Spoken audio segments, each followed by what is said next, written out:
It's good to have a winter camping partner that actually has to pee a lot at night. Mr. Baxter got up, I think, was it 3 times you got up to stoke the stove and relieve yourself? Just twice.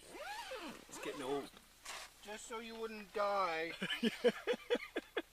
Our sleeping, not our sleeping arrangements, our sleeping, how we sleep, yeah, how we keep warm if the stove goes out. We snuggled. We tried the one sleeping bag approach. Alright, so we're going to look at the sleeping system and basically how we sleep at night and stay warm if the stove goes down. Because you can get up every couple of hours and stoke the stove, which sometimes we do when it's really cold. Well, Andy does.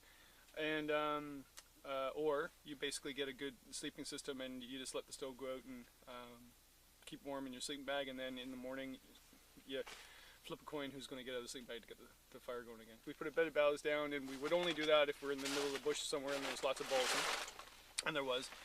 We put a tarp down on top of that. Oh, just a minute, he has to get his jacket. Then from there, we sleep on something. So Andy uses an X-Ped.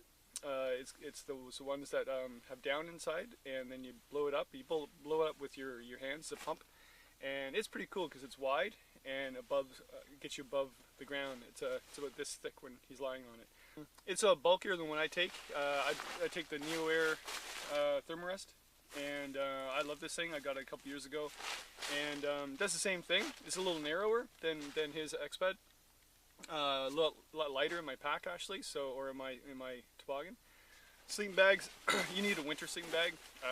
Andy hasn't got one yet. They're really expensive, and he brought 3 fall bags and put them together, which is doable. The 3 fall bags is about the same size as my compressed winter bag. I for years rented a winter bag because they are too expensive. Because if you're only going to use it twice a year, why spend like $300-400 on something? But eventually I caved and got this one from MEC. It's a really good one. Actually, it didn't cost me that much. I don't forget what it was, but it was under 300, and it's a -22 bag.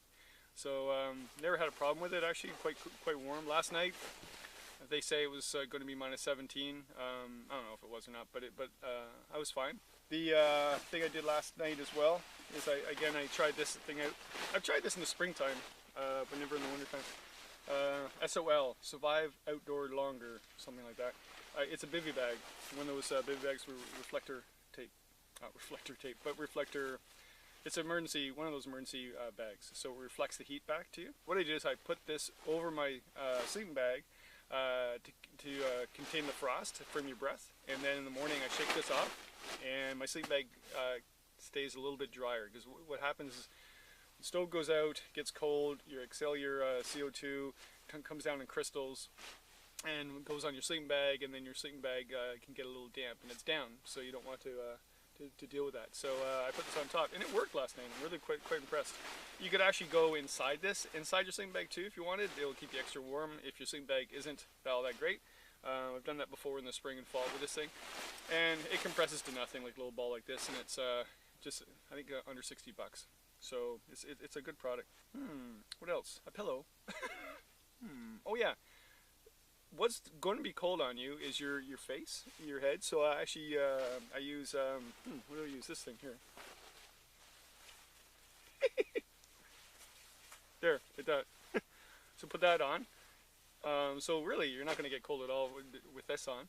But this is where it gets cold, is your nose, and you kind of need it. You need it to breathe. So what I've done, I didn't do it last night, but I've got one of those neck warmers and put it over my nose area and just breathe through my mouth, if it's like 40 below. But we didn't have to worry about it last night. And then you got a fancy hat. If you really get desperate at night, put this on. Or you just say, you know, hey, let's just get up and stoke the fire again, and then you go back in the sleeping bag and it's really hot in the tent again. There you go. That's what you do for fun out here. Learn how to sleep and stay warm and get cozy.